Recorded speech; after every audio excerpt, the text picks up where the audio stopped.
నేడు ఏపీ వ్యాప్తంగా మాజీ సీఎం జగన్ బర్త్డే వేడుకలు ఘనంగా నిర్వహించిన అన్ని జిల్లాల పార్టీ అభిమానులు కార్యకర్తలు.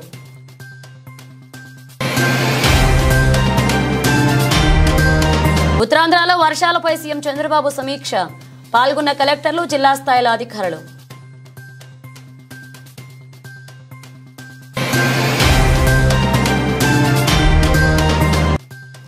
మంగళగిరిలో సెమీ క్రిస్మస్ వేడుకల్లో పాల్గొన్న మంత్రి నారా లోకేష్, ప్రజలు నాపై పెట్టిన బాధ్యతను తూచా తప్పకుండా నెరవేరుస్తా అని హామీ.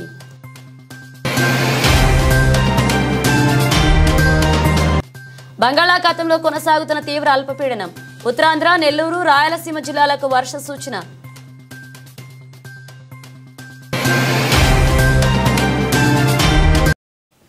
మంగళగిరి నియోజకవర్గాన్ని తన గుండెల్లో పెట్టుకుని కాపాడుకుంటానని, ప్రజలు తనపై పెట్టిన బాధ్యతను తూచా తప్పకుండా నెరవేరుస్తానని వియా ఐటీ శాఖ మంత్రి నారా లోకేష్ తెలిపారు.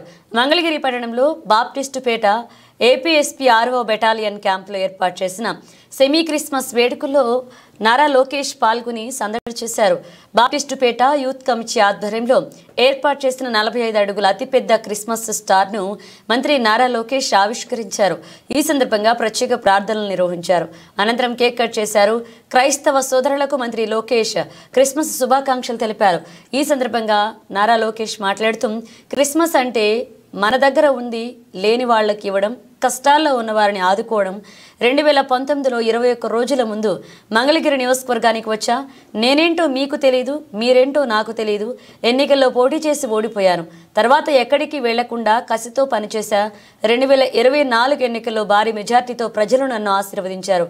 ఏపీఎస్పీ 6వ బెటాలియన్ క్యాంపులో ఏర్పాటు చేసిన సెమీ క్రిస్మస్ వేడుకల్లో మంత్రి నారా లోకేష్ మాట్లాడుతూ, 1995లో ఆంధ్ర రాష్ట్ర పోలీసులు నెంబర్ 1గా ఉండేవారు.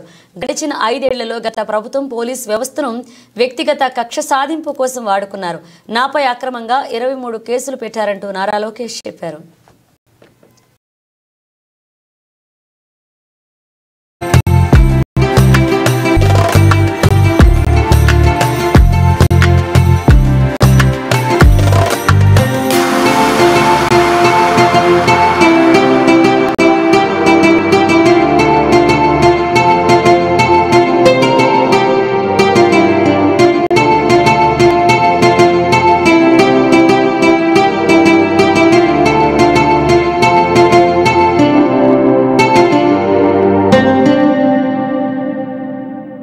కాన్స్టిట్యూషన్ క్లబ్ ఆఫ్ ఇండియా వార్షిక సర్వసభ్య సమావేశం న్యూఢిల్లీలోని పార్లమెంట్ హౌస్లో జరిగింది. క్లబ్ అధ్యక్షుడు అయిన లోక్సభ స్పీకర్ ఓం బిర్లా అధ్యక్షతన జరిగిన సదరు సమావేశానికి క్లబ్ సెక్రటరీ రాజు ప్రతాప్ రూడి, కేంద్ర మంత్రి సెక్రటరీ స్పోర్ట్స్ రాజు శుక్లా గార్లతో కలిసి క్లబ్ ట్రెజరర్ మరియు సెక్రటరీ అయిన ఏఐసిసి అధికార ప్రతినిధి మాజీ ఎంపీ మధు యాష్కి గౌడ్ హాజరయ్యారు. రాజ్యాంగ పరిరక్షణ, పార్లమెంట్ సభ్యుల విధులు, హక్కుల, బాధ్యతల అంశాలపై క్లబ్లో చర్చించారు. అంతేకాకుండా అవసరమైన సందర్భాల్లో పార్లమెంట్ సభ్యులకు తోడ్పాటు అందించే విషయాలపై క్లబ్ పనిచేస్తున్న తీరుపై సమీక్షించినట్లుగా మధు యాష్కి తెలిపారు. ప్రస్తుత మాజీ పార్లమెంట్ సభ్యులకు కావాల్సిన సదుపాయాలపై చర్చించారు.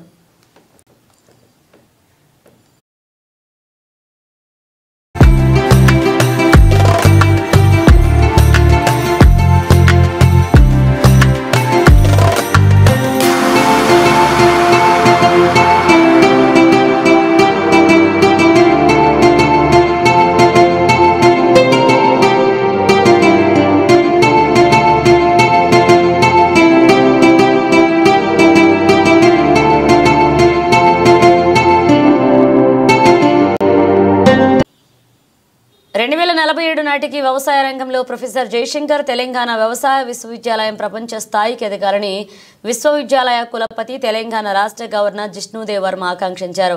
భాగస్వామ్యులందరితో సమన్వయం చేసుకుంటూ వ్యవసాయ విద్య, పరిశోధన, విస్తరణలో పురోగతి సాధించాలన్నారు. రాజేంద్రనగర్లో 2 రోజుల పాటు జరగనున్న వ్యవసాయ విశ్వవిద్యాలయ వజ్రోత్సవాలకు ఆయన ప్రత్యేక అతిథిగా హాజరయ్యారు. రాజేంద్రనగర్లోని పీజేటీఏయు క్రీడా మైదానంలో కిసాన్ మేళా, వ్యవసాయ ప్రదర్శనల్ని ప్రారంభించారు. వివిధ స్టాళ్లను పరిశీలించారు. తర్వాత ఆడిటోరియంలో జరిగిన కార్యక్రమంలో పాల్గొన్నారు. వజ్రోత్సవాల మినియేచర్ పైలాన్న రాష్ట్ర వ్యవసాయ, సహకార, చేనేత, జౌళి శాఖ మంత్రి తుమ్మల నాగేశ్వరరావు, పీజేటీఏయు ఉపకులపతి అల్దాస్ జానయ్యతో కలిసి ప్రారంభించారు. జై జవాన్ జై కిసాన్ అనే నినాదం ఇచ్చిన మాజీ ప్రధాని లాల్ బహదూర్ శాస్త్రి చేతుల మీద ప్రారంభమైన ఈ విశ్వవిద్యాలయం వాతావరణ మార్పులు వంటి కొత్త సవాళ్లను ఎదుర్కొని మంచి భవిష్యత్ దిశగా అడుగులు వేసేందుకు ప్రతి ఒక్కరూ కృషి చేయాలని గవర్నమెంట్ పిలుపునిచ్చారు.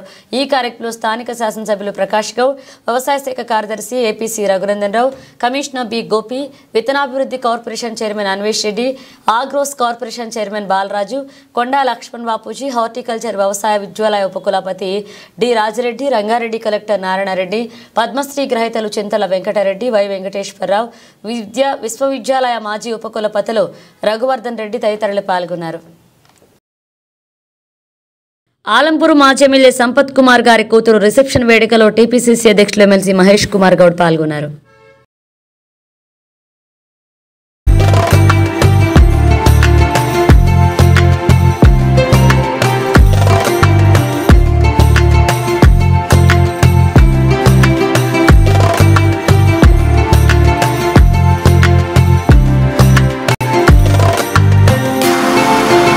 ఢిల్లీలో AICC general secretary Wayanad MP Priyanka గాంధీని రాజ్యసభ ఎంపీ అనిల్ కుమార్ యాదవ్ కలిశారు.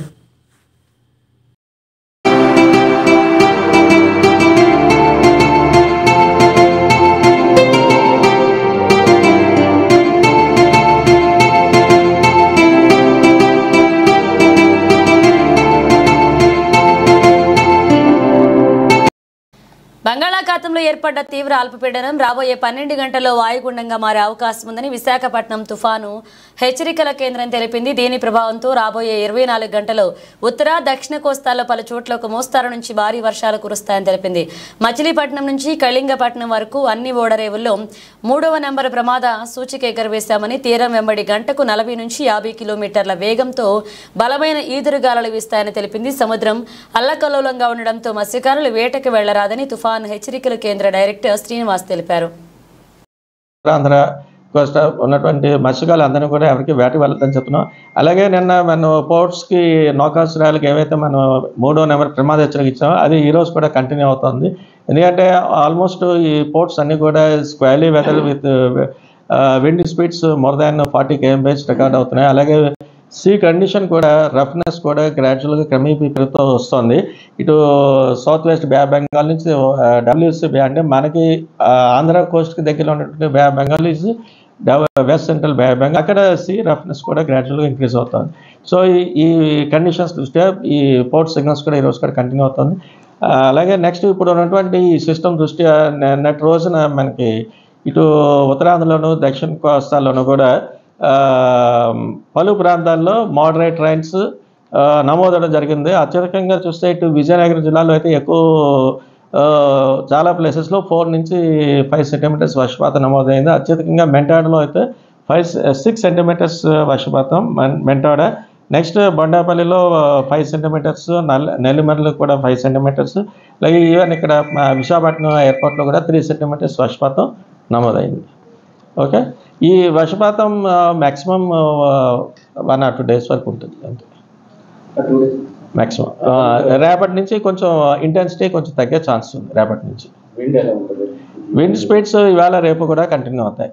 విండ్ స్పీడ్స్ అంటే ఆల్మోస్ట్ ఇప్పుడు ఎంటైర్ కోస్ట్ అంతా కూడా 40 నుంచి 50 కిలోమీటర్ల వరకు ఉంటుంది. అది మ్యాక్సిమం 60 km/h వరకు 60 km/h వరకు వెళ్ళే ఛాన్స్ అయితే ఉంది. సో మత్స్యకారులు ఎవరిని కూడా వేటకు వెళ్ళొద్దని చెప్తున్నాం ముఖ్యంగా. అలాగే నౌకాశ్రయాలు అందరికీ కూడా ఆల్మోస్ట్ ఇటు కళింగపట్నం నుంచి మచిలీపట్నం వరకు ఉన్న నౌకాశ్రయాలు అందరికీ కూడా 3వ నెంబర్ ప్రమాద హెచ్చరికలు వేయవలసిందిగా చెప్తున్నాం. ఆర్టీసీలో అత్యంత ఎలక్ట్రికల్ బస్సులు ప్రవేశపెట్టనున్నట్లుగా రవాణా శాఖ మంత్రి రాంప్రసాద్ రెడ్డి ప్రకటించారు. ప్రయాణికులకు మెరుగైన సేవలు అందించేందుకు ఆర్టీసీ కృషి చేస్తుందన్నారు. విశాఖ ద్వారకా బస్ స్టేషన్లో డోర్ టు డోర్ కార్గో సర్వీసును ప్రారంభించిన ఆయన మాట్లాడుతూ గత 5 ఏళ్లలో ఆర్టీసీ అనేక ఇబ్బందులు ఎదుర్కొందని, వాటిని అధిగమించి సంస్థను ముందుకు తీసుకువెళ్లేందుకు కృషి చేయనున్నట్లుగా చెప్పారు. Ministry for Transport and Sports ఆయన కూడా మనకి ఇచ్చేసే విధంగా ఇంకా సంపూర్ణంగా ప్రజల పక్షాన పనిచేసే విధంగా ఈరోజు door to door delivery service ను ఇక్కడ వైజాగ్ ద్వారకా టెర్మినల్ లో ప్రారంభించడం జరిగింది. ముఖ్యంగా ప్రతి ఒక్కరికి తెలుసు ఆంధ్ర రాష్ట్రంలోనే ఏపీఎస్ఆర్టీసీకి ప్రజలకు ఒక విడదీరాని అనుబంధం ఉంది. కుగ్రామాల నుంచి పట్టణాల వరకు పేద ప్రజల కోసం, అలాగే ఎవరైతే విద్యార్థులు అలాగే మన వృద్ధులకైతేనే ప్రతి ఒక్కరికి సేవలు అందించే మొట్టమొదటి సిస్టంలో ఏపీఎస్ఆర్టీసీ ముందంజలో ఉంటుంది. దానిలో భాగంగానే ప్రజాసేవ అలాగే ప్రజలను వాళ్ళ గమ్యస్థానాలకు చేర్చే విధంగా ఏపీఎస్ఆర్టీసీలో రాబోయే కాలంలో ఈ ప్రభుత్వం కొత్తగా ఏవైతే సౌలభ్యంగా ప్రజలకు ఉంటాయో ఆ చర్యలన్నీ తీసుకునే దానికి ముందుకెళ్తున్నాం. దానిలో భాగంగానే ఈ కార్యక్రమాన్ని కూడా ఇక్కడ ఏర్పాటు చేయడం జరిగింది. మేము ఒకటే చెప్తున్నాం, గత 5 సంవత్సరాల్లో ఏపీఎస్ఆర్టీసీ పూర్తిగా దెబ్బతింటే పెద్దలు చంద్రబాబు నాయుడు గారు ముఖ్యమంత్రి అయిన తర్వాత ఒక్కొక్కటిగా సమస్యలు మా దృష్టికి వచ్చేటన్ని ఏవైతే ఏపీఎస్ఆర్టీసీ మనుగడకు దోహదపడతాయో అవన్నీ చేసేదానికి యాజమాన్యం ముందుకు వస్తూ ఉంది. దానిలో భాగంగానే గత 2 రోజుల ముందే చాలా సంవత్సరాలుగా పెండింగ్ ఉన్న ఏదైతే సమస్య నైట్ అలవెన్స్ ఉంటుందో దాన్ని కూడా ఒక జీవో తీసుకుని వచ్చి కార్మిక సోదరులు డ్రైవర్స్ కు మంచి చేసే విధంగా చర్యలు తీసుకున్నామంటే అదంతా ఈ ప్రభుత్వం ఘనత అని తెలియజేసుకుంటున్నాం. ముఖ్యంగా నా మాటల్లో చెప్పాలంటే ఒక సంస్థ మనుగడ ఉండాలంటే దాంట్లో ఏపీఎస్ఆర్టీసీ దాంట్లో ప్రయాణికుడు అలాగే కార్మికుడు, మేము ప్రజల తరఫున అలాగే కార్మికుల తరఫున ఒకటే చెప్తున్నాం, ఈ సంస్థను రక్షించుకుంటే వేలాది మందిగా ఉన్న కార్మికులకు కూడా వాళ్ళ భవిష్యత్తు బాగుంటుంది. సంస్థ మనుగడ బాగుంటేనే రేపు రాష్ట్రంలో కూడా జరగబోయే కాలాల్లో ట్రాన్స్పోర్టేషన్ సిస్టంలో కూడా పెను మార్పులు వస్తాయి. మిర్యాల వెంకట్రావు 2009లో కాపు కార్తీక మాస వనభోజన మహోత్సవంలో నన్ను శాల్వతో సత్కరించారు. వారికి ధన్యవాదాలు చెప్పి వారికి కాకినాడ కాపు సంఘ సభ్యులకు అనుబంధం ఉండేవి. తదుపరి కాపు సద్భావన సంఘ అధ్యక్షులు వాసురు రెడ్డి యేసుదాసు అధ్యక్షతన ఒక మీటింగ్కు ఆహ్వానించుటకు విశాఖపట్నం వెళ్లి అప్పటికి బెడ్ మీద ఉండి కులాసాగా మాట్లాడారు. తర్వాత కొన్ని నెలలకు స్వర్గస్థులయ్యారు. ఆయన కార్యక్రమం రోజున సంఘ అధ్యక్షులు వాసిరెడ్డి యేసుదాస్తో విశాఖపట్నం వెళ్లి నివాళులర్పించారు. కాకినాడ మా సంఘ సభ్యులతో అవినవ బాంధవ్యాలు ఉండేవి. ఆయన లేనందున కాపు సంఘాలకు తీరని లోటు. స్వర్గీయ మిర్యాల వెంకటరావు అభిమాని, కాపురత్న స్టేట్ బెస్ట్ సిటిజన్ అవార్డ్స్ గ్రహీత బసవ ప్రభాకర్ రావు విశ్రాంత ఉద్యోగి, రంగరాయ మెడికల్ కాలేజీ మరియు గౌరవ అధ్యక్షులు ఆంధ్ర కాపు సద్భావన సంఘం కాకినాడ.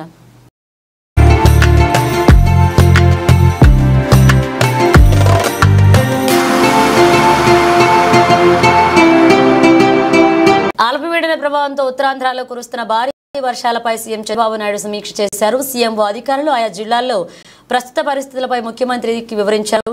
కలెక్టర్లు, జిల్లా స్థాయి అధికారులు తీసుకుంటున్న చర్యలు, అప్రమత్తతపై వివరించారు. భారీ వర్షాలు ఉన్న ప్రాంతాల్లో ప్రజలను అప్రమత్తం చేయడంతో పాటు స్కూళ్లకు సెలవు ప్రకటించినట్లుగా సీఎం వివరించారు. కొన్ని ప్రాంతాల్లో పంటలు దెబ్బతిన్నాయని, వర్షాలు అనంతరం పంట నష్ట వివరాలు సేకరించి రైతులకు సాయం అందేలాగా చూడాలని సీఎం ఆదేశించారు. భారీ వర్షాల సమాచారాన్ని ఎప్పటికప్పుడు రైతులకు చేరేలాగా చూడాలని సూచించారు. అన్ని స్థాయిల అధికారులు పూర్తి అప్రమత్తంగా ఉండి పనిచేయాలన్నారు ముఖ్యమంత్రి.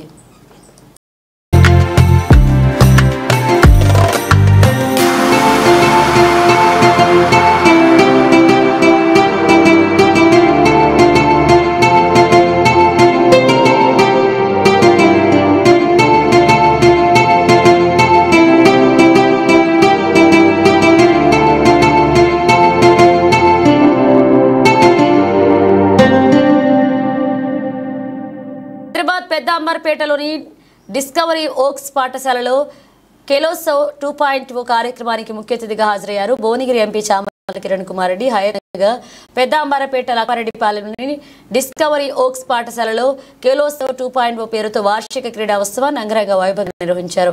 ఈ సందర్భంగా విద్యార్థులు నిర్వహించిన కవాతు క్రీడా విన్యాసాలు ఆకట్టుకున్నాయి. పాఠశాల ఆధ్వర్యంలో విద్యార్థులకు వివిధ క్రీడా పోటీలు నిర్వహించి విజేతలకు బహుమతులు అందజేశారు. ఈ కార్యక్రమానికి ముఖ్య అతిథిగా విచ్చేసిన భువనగిరి పార్లమెంట్ సభ్యులు చామల కిరణ్ కుమార్ రెడ్డి మాట్లాడుతూ విద్యార్థులను చిన్నతనంలోనే వారిలో దాగి ఉన్నటువంటి ప్రతిభను గుర్తించి ఆ దిశగా వారిని ప్రోత్సహించినప్పుడే వారికి ఉజ్వల భవిష్యత్తు ఉంటుందన్నారు.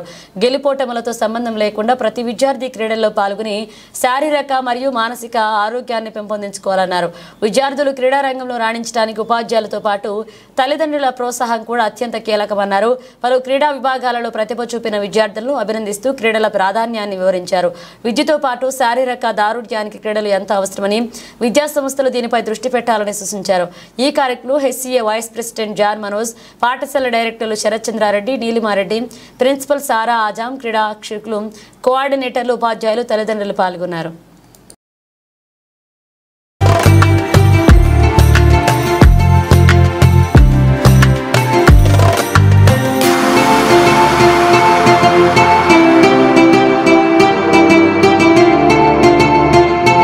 కుప్పం 2 వర్గాలుగా విడిపోయి జగన్ పుట్టినరోజు వేడుకలు జరుపుకున్నారు. ఎమ్మెల్సీ భరత్ ఎమ్మెల్సీ ఆఫీస్ నందు జగన్మోహన్ రెడ్డి బర్త్డే వేడుకలు జరుపుకోగా ఇంకొక వర్గం మిథున్ రెడ్డి వర్గం అంటూ చీలేపల్లె రవి, వసనాడు మురళి, కృష్ణ మరికొందరు నాయకుల ఆధ్వర్యంలో మున్సిపాలిటీ 2 వార్డు చెందిన కదిరిబండ నరసింహస్వామి దేవాలయంలో ఘనంగా నిర్వహించారు. ముఖ్యమంత్రి సతీమణి భువనేశ్వరి కుప్పం పర్యటన సందర్భంగా కుప్పంలో జగన్మోహన్ రెడ్డి పుట్టినరోజు వేడుకలకు సబ్ డివిజన్ అధికారి నిబంధనలు విధించారు. అయినా అభిమానులు భయపడకుండా జగన్ అభిమానాన్ని చాటుకున్నారు.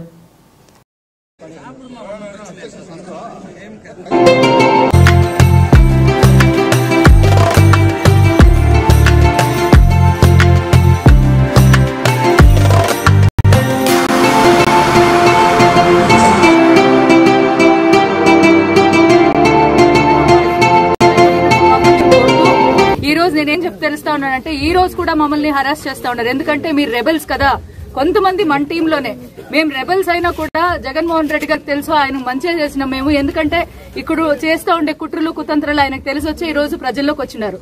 సో దయచేసి అందరూ కలిసిగట్టిగా పనిచేసి దీన్ని ఒక ఛాలెంజ్ గా తీసుకుని మన కుప్పము జగన్మోహన్ రెడ్డి గారికి కానుక ఇస్తామని నేను